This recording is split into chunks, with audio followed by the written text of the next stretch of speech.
Hi friends, எல்லோரும் எப்படி இருக்கீங்க? நல்லா இருக்கீங்களா? இப்போ Chettinad Chandra home channel like பண்ணி சப்ஸ்கிரைப் பண்ண எல்லாத்துக்கும் ரொம்ப நன்றி. இப்போ நம்ம சேனலில் ஆரம்பித்து 2 வீக்ஸ் தான் ஆகுது. இப்போ போயிட்டுருக்கு. ஒரு 5 வீடியோ தான் போட்டிருக்கேன். இப்போ போன வீடியோ சிக்கன் கிரேவி எப்படி பண்ணுறதுன்னு போட்டிருந்தேன். பார்த்தா இப்போ 1K முடிய வீக்ஸ் போயிட்டுருக்குது. லைக் பண்ணி சப்ஸ்கிரைப் பண்ண எல்லா ஃப்ரெண்ட்ஸுக்கு ரொம்ப நன்றி. இப்போ நம்ம இப்போ டுடே சமையல் என்ன பார்க்க போகிறோம்னா, கொண்டக்கடலை குழம்பு எப்படி வைக்கிறதுன்னு பார்ப்போம். அது ப்ரௌன் கலர் கொண்டக்கடலை குழம்பு எப்படி வைக்கிறதுன்னு பார்ப்போம்.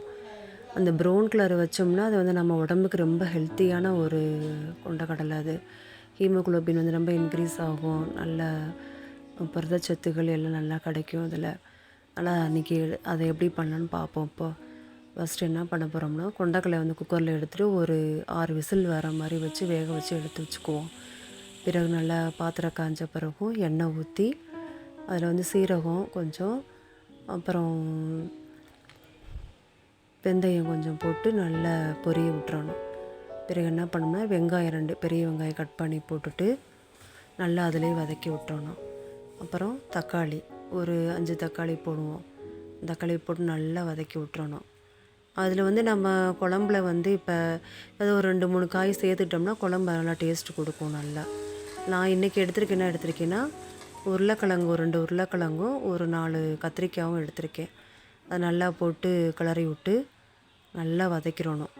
வதக்கி விட்டு கொஞ்சோண்டு உப்பு, தேவையான உப்பு போட்டு அப்போ எப்போவுமே காய் வேகும்போது கொஞ்சம் உப்பு போட்டு நல்லா வதக்கிட்டோம்னா தான் அந்த காயோட உப்பு சேரும்.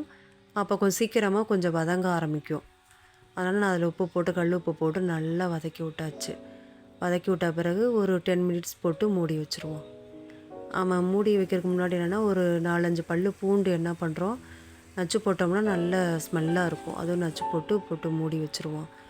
ஒரு 15 செகண்ட் போட்டு பார்த்துட்டு எடுத்துட்டோம்னா நல்லா வெந்திருக்கும். நல்லா பார்த்துட்டு நீங்களே பார்க்கலாம் அது எப்படி வந்திருக்குன்னு பாருங்கள். நம்மளுக்கே தெரியும். அதை வதக்கின பிறகு நல்லா வெந்தா பிறகும் தேவையான அளவு நம்ம பொடி போட்டுக்குவோம்.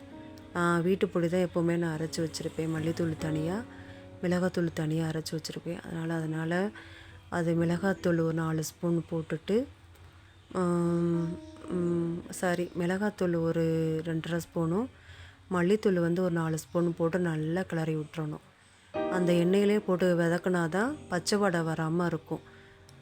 இந்த மசாலா போட்டு நல்லா வதக்கி விட்டுட்டு நம்ம ஒரு புளி கொஞ்சம் ஊற வச்சுக்கிடுவோம். ஒரு எலுமிச்சை பழம் சைஸு புளியை ஊற வச்சு அந்த இதை எடுத்து நம்ம ஃபில்ட்ரு பண்ணி அதில் ஊற்றிக்குவோம். அப்போ தான் நல்லா குழம்பு இன்னும் டேஸ்ட்டு கொடுக்கும். நல்லா மீன் குழம்பு போல் இருக்கும். ஆமாம், இந்த மாதிரி புளி சேர்த்து இந்த மாதிரி கொஞ்சம் பூண்டு சேர்த்து நல்லா இது பண்ணோம்னா மீன் குழம்பு ஸ்மெல்லு அடிக்கும். நல்லாயிருக்கும் டேஸ்டியாக.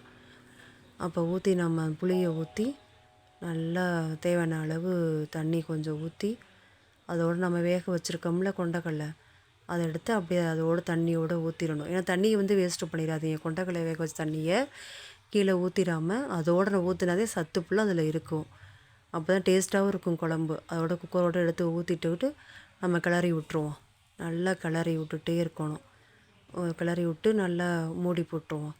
மூடி போட்டு ஒரு 15 நிமிஷம் கழித்து கொதி நல்லா வந்துடும். பார்த்தீங்கன்னா நம்ம